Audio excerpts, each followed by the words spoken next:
Þannig að í dag ætlum við að fara yfir prófanir og það frekar sterk hefð fyrir því að skrifa próf fyrir Node.js módúla eða einingar sem mun betra orð, mér. Og það í raun frekar auðvelt. Það er mjög auðvelt. Hversu mörg ykkar hérna hafa skrifað svona einingapróf eða unit test? Ok, 3, hérna, 4, ok. Og hafið þið farið yfir þetta í einhverjum áfanga? Hvað áfanga var það? Þróun hugbúnaðar, ok. Þannig að þá þetta kannski, eitthvað nýtt, ég veit það ekki, en ég ætla að fara bara svona frekar hratt yfir þetta og reyna að taka þá bara frekar dæmi hérna meiripart. En sjálfvirkar prófanir að við erum að skrifa kóða og við erum alltaf að athuga hvernig það virkar. Við höfum einhverja hugmynd í hausnum á okkur hvað á að gerast þegar við skrifum einhvern forritsbút og við kveikjum einhvern veginn á honum og við búumst við því að eitthvað gerist, eitthvað birtist á skjánum, eitthvað skilist eitthvað svona og við erum alltaf að framkvæma einhver próf og þau eru yfirleitt handvirk hjá okkur.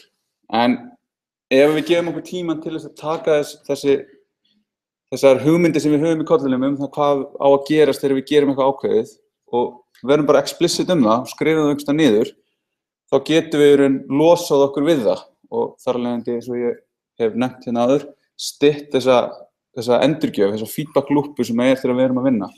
Við þurfum ekki alltaf að vera hérna, ok, já, ég hef búin að gera hérna, ég hef búin að prófa að setja með A og nú ætla ég að prófa að setja með B og svo gleymum við kannski að gera þetta með C eða X eða eitthvað og svo brotnar eitthvað á einhverjum öðrum tímapunkti.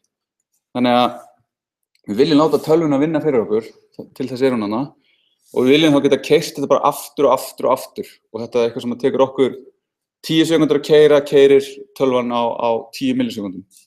Og þar af leiðandi getum við bara að láta þetta keyra alveg bara hvert skipt sem við vistum eitthvað skæðilega vel.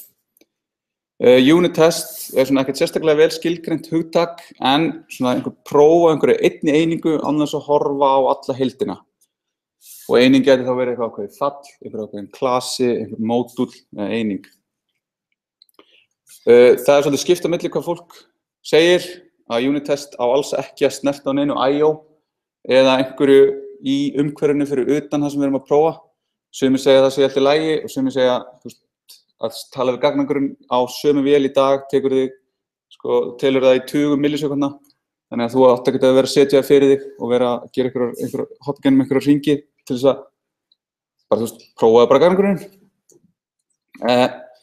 Og þetta fara í gegnum þessa æfingu að skrifa svona próf, það hjálpar okkur að koma að því hvernig við viljum smíða forritið okkar. Af því oft á tíðum erum við bara með þetta hvíta blað og við vitum hvert við viljum komast, svona cirka bát, en við vitum ekki nákvæmlega hvernig föllin okkur að vera, hvaða færibreytur taka inn, hvað þau að heita, eitthvað svona.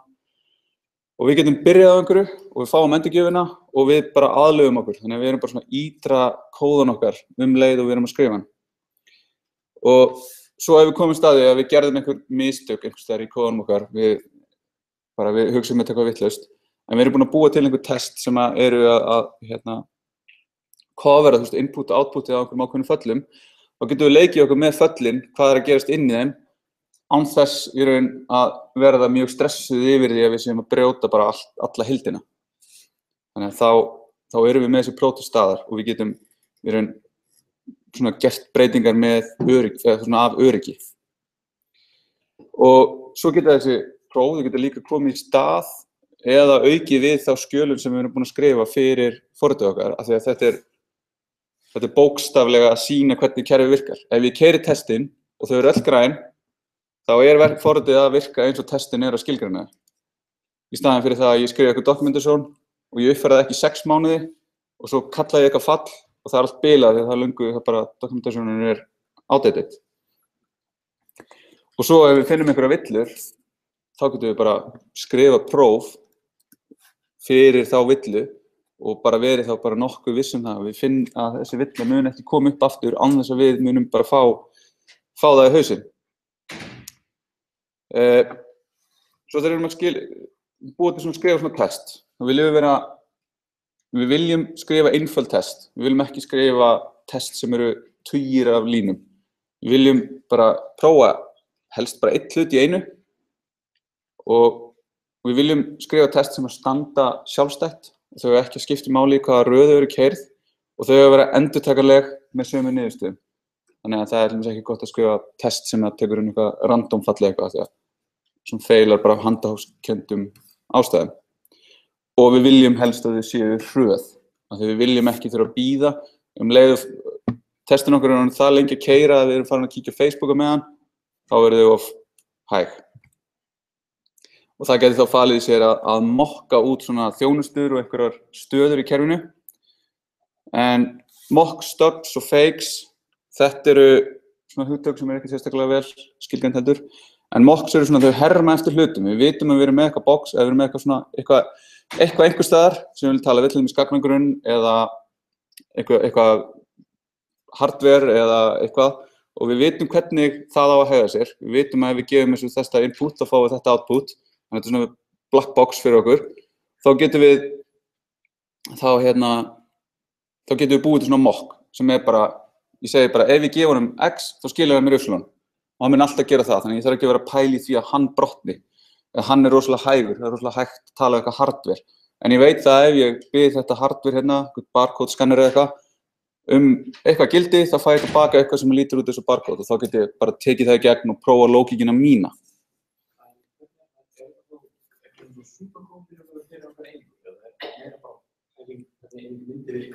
Já, mocks, er það pseudokóði? Nei, það er svona, yfirleitt er þetta einhver, þú stillir þessu upp, þú býrð í raun til, stundum er þetta bara útfært, þú veist, með eitthvað interface fyrir eitthvað hlut, ég er með interface fyrir samskipti við gagnagrunninn og ég bý til í raun tilvik af klasa sem útfærir þetta interface sem gerir eitthvað ákveð fyrir mig, skila bara alltaf sömu niðurstöðunum, en ég veit hverjar þær niðurstöður eru, þannig að ég get í raun gert ráð fyrir þeim í úttakinu.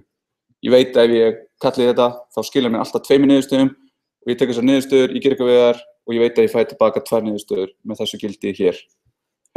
Og svo eru stubbar sem eru svona öðruvísi og þá erum við bara mokkum við út alla, þú veist, þá er það bara eitthvað eitt fall sem skilur þá bara alltaf því sama. Það bara er alltaf return true, alltaf return false, alltaf return foo. Og þetta getur síðan, maður getur lent í því að vera að skrifa alltaf stóra svona mock-hluti og þeir verða bara rosalega stórir og fara og það sem við endum á að gera er að skrifa bara próf fyrir mokkin okkar. Bara setti ég þennan mokk rétt upp. Já, ég er hérna með 40 test til að sannreyna það. Þannig að þetta er svona fín lína að fara þarna á milli. Og þetta er aftur, svona getur verið notað mismunandi hátt af mismunandi aðilum. En svo erum við með svona test harnesses og test frameworks. Þetta eru forrit og stillingar á þeim sem sjáum að keyra prófin okkar. Þannig að við erum búin að skrifa einhver voðalega fín próf. Við erum búin að hópa þeim saman í eitthvað og það eru þessi test harnessar og test framework leyfa okkur að hópa þeim saman, skilgreina í hvað röð við keyrum þau og svo taka þau saman niðurstöðurnar og láta okkur vita hvað gerist. Allt í góðu eða eitthvað klikkaði. Og þau geta oft á tíðum líka verið skilgreind svona þegar að þú áður en þú keyrir þetta próf, gerðu þá þetta. Settu upp einhverja heimsmynd, stiltu eitthvað af, gerðu eitthvað og svo eftir eitthvað taktu þá eitthvað niður, brjóttu niður einhverja veggi og eitthvað svona. Hreinsaðu upp eftir þig. Assertions, það eru það sem við skrifum prófin okkar þannig að við erum alltaf að staðhæfa eitthvað. Við erum að segja, eftir ég er búin að gera þetta, þá á þetta að vera svona. Og við vitum þá hvað þetta að vera og við vitum hvað kom og við erum bara, er þetta það sama? Já, frábært, nei, það er prófið brotið. Hérna er svona einfalt svona assert að einhver result á að vera nákvæmlega sama og foo. Og assert er oft líka skilin eftir bara í production kóða til þess að segja bara þá aldrei að vera, þessi stað á aldrei að koma upp og þú setur í svona assert þá kastar það bara assertion exception og forritið brotnar. Þetta verður svona defensive, við getum sagt hei, þetta á alltaf að koma svona. Og það er ekki gott að hafa of margar svona staðhæfingar í hverju prófi, helst bara eina, oft á tíðum kannski 2, en ef við erum komin upp í 3, 4, 5, 10, þá erum við hægt að brjóta þetta upp í fleiri test. og við ættum ekki að vera að gera of mikið. Svo svona leið til þess að skipuleggja próf að fylgja arrange, act, assert, þar sem við byrjum að því að arrangea eitthvað prófið okkar. Tökum hérna, það segjum hérna, við erum að setja upp eitthvað, við byrjum að því, já, hérna, það sem ég með, inputið mitt bar, þetta geti verið eitthvað flóknara, geti verið að búa til eitthvað hluti, eitthvað slags. Svo öktum við á inputið og þá hérna eitthvað result sem kemur út af því að kalla í það sem við erum að prófa, the unit under test, og þá fáum við einhverja niðurstöðu sem við síðan assertum Þannig að þetta mjög mikið notað í .NET heiminum, þessi pæling, en oft bara svona arrange, act, assert. Bara, þú veist, þegar maður getur verið að blanda svolítið saman og þá verða hlutinni stundum svolítið óskýrir. Síðan TDD, það hugmyndafræði, test driven development, sem snýst út á það að við endurtökum lúppuna sem að skrifa próf sem bregst, skrifa kóða til að láta prófið og öll önnur próf sem við erum búin að skrifa heppnast og hreinsa eða refactora kóða og keyra prófin og í raun endurtaka þetta hérna. Þannig að ég með einhvern hlut, ég skrifa próf fyrir hann, áður en ég skrifa nokkurn kóða og svo ég í raun bara að uppfylla nákvæmlega það sem ég þarf til þess að öll prófin mín keyri. Þannig að þá þetta svona að taka þetta alveg svolítið ekstrem kannski, en stundum ekki, að í raun skrifa testin, að þau stýra í raun hvert við förum. Hérna þetta í svona flæðiriti og þá þetta í raun bara hérna, ef að testið feilar, þá skrifum við hérna við skrifum testið, ef að það feilar, þá skrifum við production kóða, keyrum öll prófin, ef eitthvað annað test feilar, þá lögum við, þannig til allt komið, öll testin í lagi, þá getum við refactorað eitthvað, við sjáum, hey, þetta komið á góðan stað, ég get kannski hent þessu falli, þetta óþarfa eitthvað svona, og við vitum alltaf að við erum með baklandið, í raun bara til staðar, til þess að redda okkur ef við vitum alltaf ef eitthvað brotnar. Það rosalega góð tilfinning. Það ótrúlega óþægilegt að fá verkefni í hendur, þar sem að þeir eru kannski byrjuð nýju fyrirtæki eitthvað og það komið hérna, heyrðu, hérna 10 ára gamalt projekt og þú átt að gera þessa breytingu.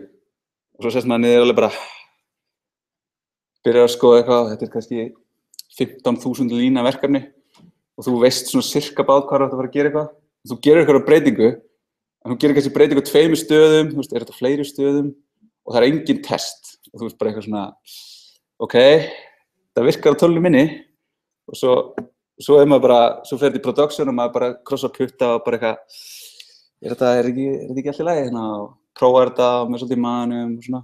Að það er ótrúlega góð tilfinning að geta keyrt test og sérstaklega búin að gera breytingar og sá eitthvað brotna og laga það bara og skrifa test fyrir það sem þú ert að gera og vera bara, þú veist, hafa þetta öryggi. Það ótrúlega þægilegt. Svo erum við með behavior driven development sem aftur svolítið svona fuzzy hugtak, en það eins og TDD, en það einblínir á það að hugsa virknina en ekki prófin sjálf. Þannig við erum ekki að skrifa prófin til þess að brjóta virknina, heldur erum við að skrifa prófin til þess að útfæra einhverja virkni sem síðan brotnar eða ekki. Þetta aðalega breytir því hvernig við skrifum staðhæfingarnar og hvernig við notum þær. En í staðinn fyrir að vera að sort eitthvað, segja bara eitthvað, 1 jafnt og 1, þá segjum við eitthvað svona x ætti að vera jafnt og y. Og þá oft notuð svona chainable APIs, það sem að segja hérna foo should equal bar, ekki foo jafnt og jafnt og jafnt og bar, sem svona, maður les það ekkert sérstaklega þægilega, heldur þetta svona, við lesum þetta út. Og svo getum við fengið það prófin þannig, niðurstöðunar úr þeim þannig. Þannig að við fáum bara svona, þetta allt, allar þessar staðhæfingar eru grænar. Eða að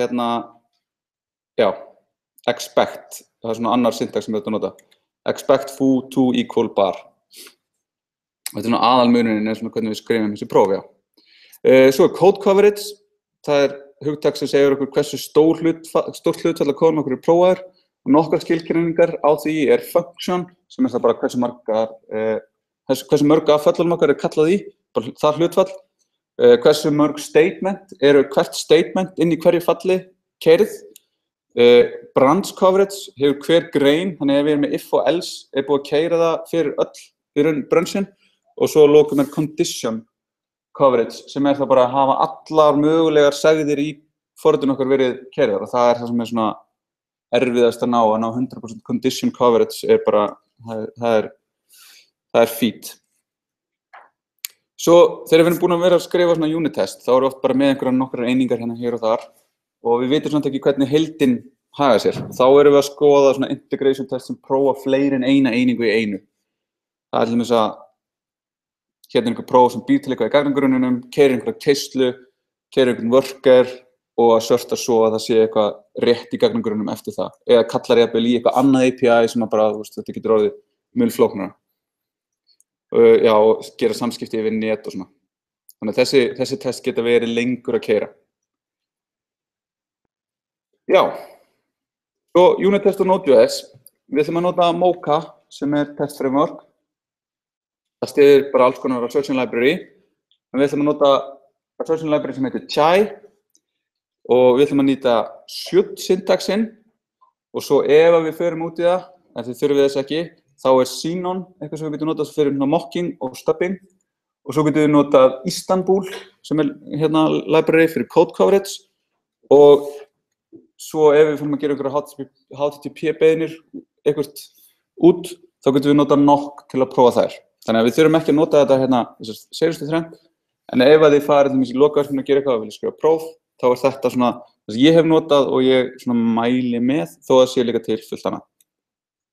En Mocha þannig að við setjum upp testsvítur með describe, og hvert test síðan innan fall sem heitir it, sem að tekur þá eitthvað streng sem description, og svo fall sem prófið sem á að keyra. Og þá descriptionið yfirleitt byrjar á should, þannig að við lesum þetta sem it should eitthvað, svo kemur prófið. Og já, það fall þarna, og þetta til hannað til þess að prófa ósamfasa kóða, svona synchronous, og við getum gert alls konar með Mocha. Setjum þetta upp sem sagt almennt með bara npm, installum þessu globally, og við getum keyrt þetta með mörgum flöggum. Það sem mér finnst alltaf þægilegt að gera, og ég ætla að sýna ykkur eftir, að nota tvöfaldvaf flaggið sem að gera það verkum að það watchar skrána sem við vorum að vinna með, og keyrir ef það einhver hérna breyting. Og svo getum við verið með R sem að segja þá hvernig hérna niðurstöðunar eiga að líta út. Þetta nú eitthvað skrítið. Við erum sett með Chai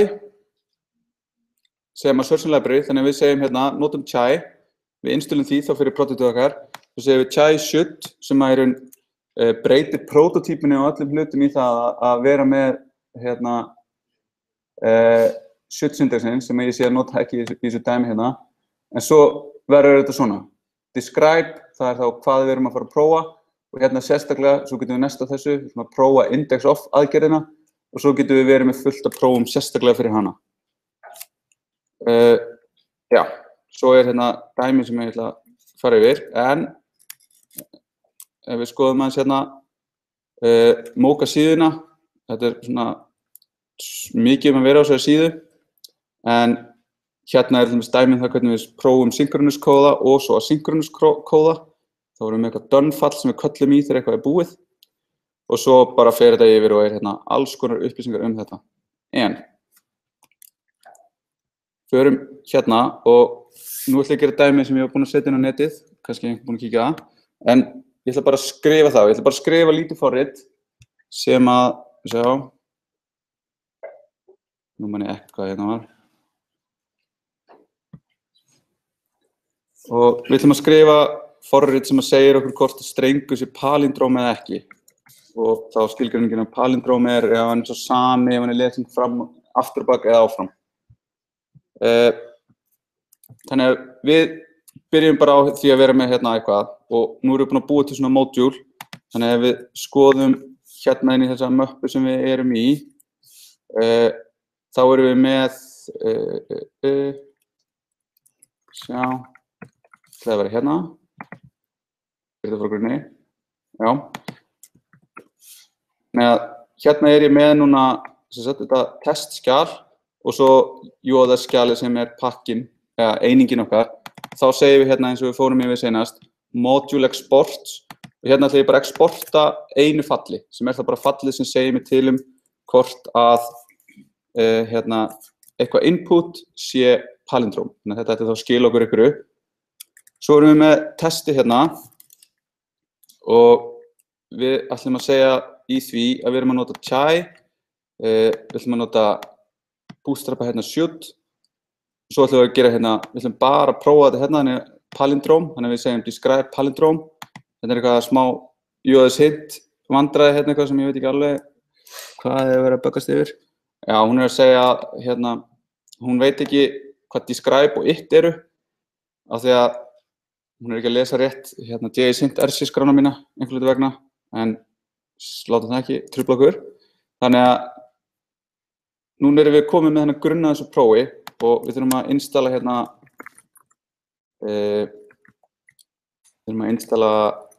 chai og við gerum þetta bara, búum okkur til eitthvað package file hér og svo installum við og við ætlum að vista það sem development af því að við munum bara keyra testin okkur í development, við munum aldrei keyra þau í production og Mocha og chai leyfum þessu að malla og já, áfljótt. Þannig að núna erum við hérna komið með, já, við erum með package, node modules, palindrome og palindrome test. Þannig að nú getum við sett Mocha og ég er búinn að installa því áður með npm install g Mocha, þannig að það eins og með gulp, ég get keyrt það bara með beint úr command line hérna. Þannig að ég geri Mocha palindrome test og við sjáum hérna það er eitt passing test sem á sig eitt nafn og það tók 4 millisekundur að keyra það. Þannig að núna getum við sagt hérna it should return true for a palindrome og þá getum við sagt hérna eitthvað input, ég ætla bara að segja it should return false for a non-palindrome. Byrjum á því case-i. Þannig að þá erum við með eitthvað input, þetta er ekki palindrome og við ætlum að sjá eitthvað result, þannig að við ætlum núna að kalla í það sem að gerir þessa vinnu og þá köllum við í þetta palindrome sem við fáum hérðan. Þannig að þessi hérna breyta, gildið í henni mun vera fallið sem við exportum hérna.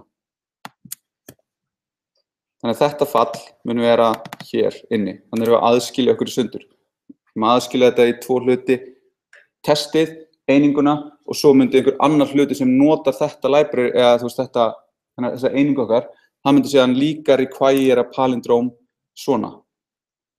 Eða þar sem það er staðsett. Ok, þannig að núna erum við með einhverja niðurstöðu, þannig að við ætlum að sjá hérna result should equal false. Okay. Svo keyrum við þetta, þá sjáum við hérna eitthvað klikkar, skiptum þessu upp í svona, svo þessi þægilega að lesa út úr þessu. Þannig að þá sjáum við hérna, nú keyrðum við þetta og palindrome should return false for a non-palindrome. Það bara klikkaði, við erum með rautt test, one failing, og svo sjáum við hérna villuna, villuna með þess að cannot read property should of undefined, þannig að þetta er ekki einu svona, þetta er bara að klikka af því að þetta hérna er undefined og svo segjum við undefined er ekki með fallið should, þannig að þetta er bara, við erum null reference á þetta, samt sem áður, þetta er ekki það sem við viljum, en núna þurfum við að segja eitthvað hérna og hvað er það minnsta sem við þurfum til að láta þetta test vera grænt. Return false. Svo getur við keyrt þetta aftur og nú erum við komið með grænt test. Ok. Þá getum við bara tekið næsta test. It should return true for a palindrome. Ok, og þá, núna ætla ég bara, til þess að þetta verði ekki svona, hérna, mikla langlokur, þetta er bara að segja palindróm, spoof, should equal true. Ok, og nú keyrum við, og nú get ég sett hérna mínus vaff, þannig núna, hvað er í gangi?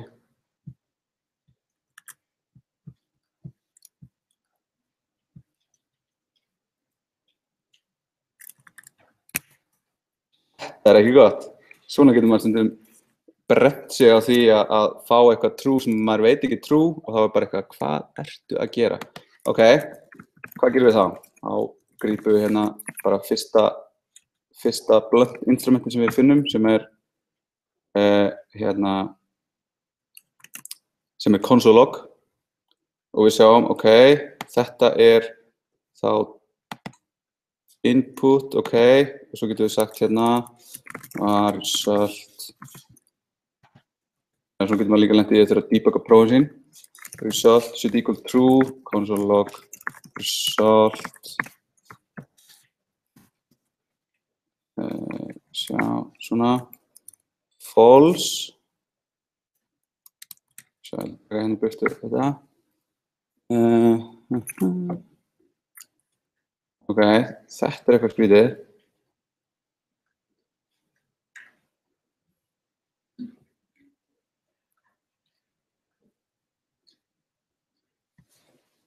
Hvar er ég að klikka? Herra, þá er nú gott að vera með þetta bakað fyrir fram og sjá hérna. Should be... Já, herra, sorry, ég er að klikka hérna. Svona. Ok, núna fáum við þetta rétt. Smá brainfast þarna. Þannig að núna fáum við þetta rétt. Þannig að should be true, should be false. Ok, losum okkur við þetta hér og þetta hér. Og núna er þetta að klikka eins og við höfum búist við. Við fáum rautt test af því að nú erum við búin að gera bæði case-in. Þannig að það þurfum við að gera núna til þess að láta, já, vonandi bæði testin okkar verða græn. Hvað er að minnsta sem við getum gert? Já. Reversed og input. Þá getum við nota hérna þess að splittur upp í array, reverse á arrayinum og joinum þessu aftur. Og svo við sagt input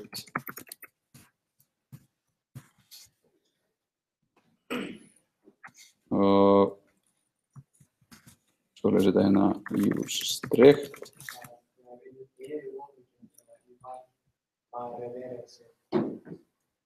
reversed.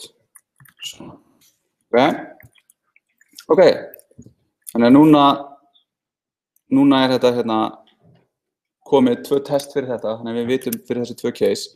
Þá er spurning hvort við hættum, en við gætum líka farið að spyrja svona spurningar, setta okkur svolítið svona testara hattinn og spurt hvað til dæmis, hvað gerist í tómastrengin?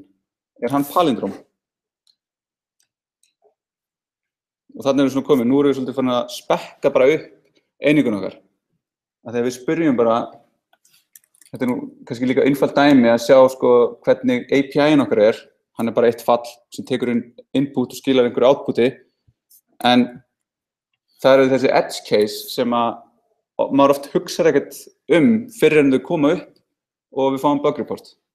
En svona getum við prófað okkur aðeins áfram. It should return X for the empty string. Hvað, hérna, má ekki fara rök fyrir því að tómistrengurinn sé palindróm, eða er hann það ekki?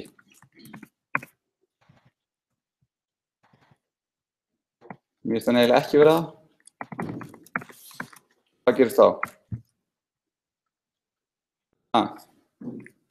Þá er hann true af því að við erum að taka tómastrenginn, splitta honum upp í tóma arrayið, snúa því við, joina því saman og verður tómastrengurinn aftur.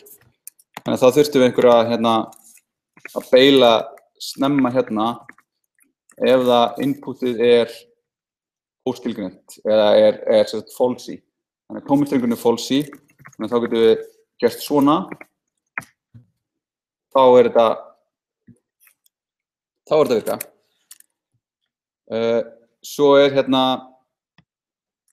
hérna frægur palindróm, a man, a plan, a canal, Panama. Og þetta er vissulega palindróm og hvað gerist ef við prófum þennan streng?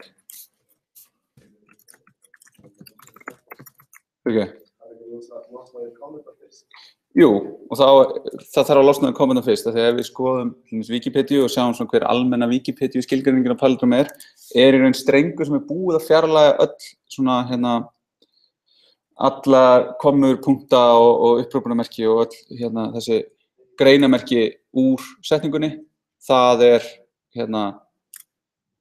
palindróm. Og það er líka í raun önnur skilgreining sem við sjáum ef við horfum á þetta að hún er líka óháð case. Þannig að við getum byrjað að búa til case. It should return true for a mixed case palindrome. Og þá getum við bara tekið þennan hérna.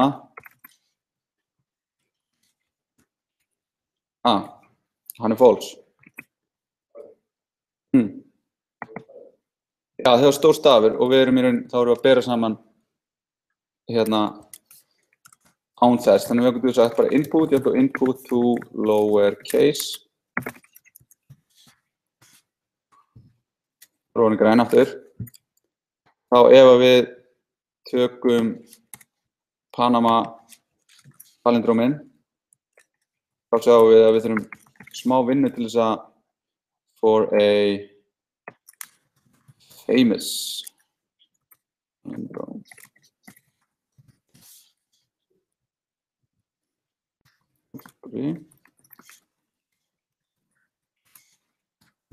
Þá þurfum við eitthvað að fara að vinna í því að taka í burtu öll þessi. Þannig að eitthvað sem er svona einfalt.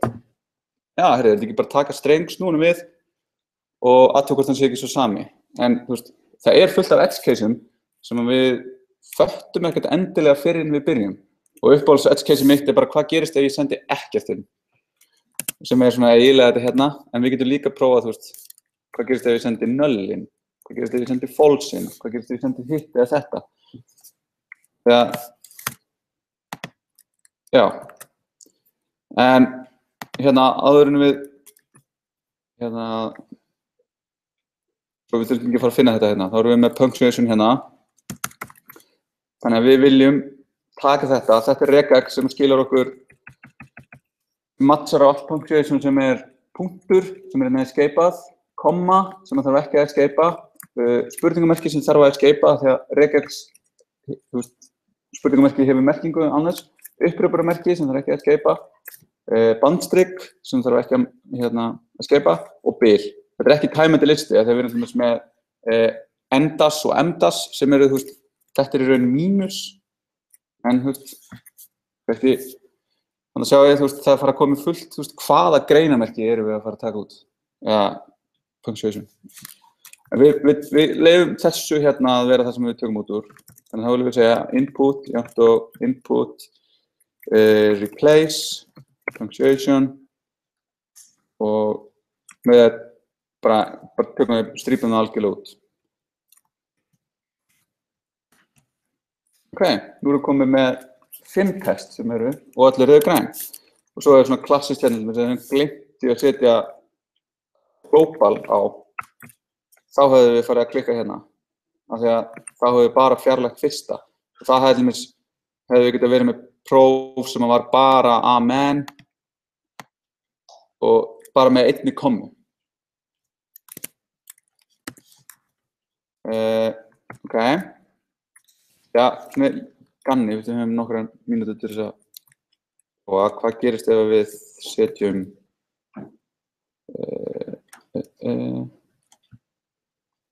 Já, hérna, af því að tölur geta líka verið palindróm. For a number palindrome.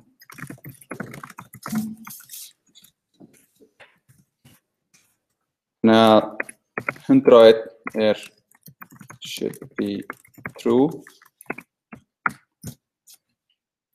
Þá er spurningin sko, viljum við styðja tölur? Og ef ekki, þá hefðu við fengið bara einhverja svona villu ef einhver hefði kallað í þetta á runtime. Þannig að við erum náttúrulega mjög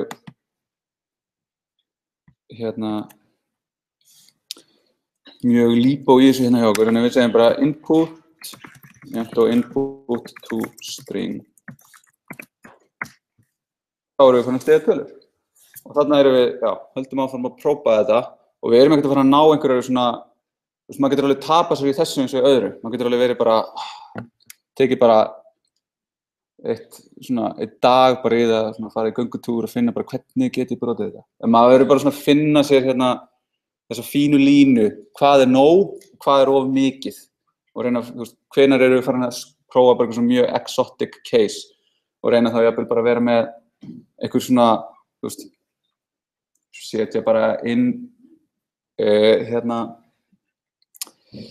setja bara inn eitthvað eitt gildi sem að bara svona losar okkur við öll þessi exotic case. Við þurfum ekki að vera að skoða, maður bara passa sig að fara ekki á langt.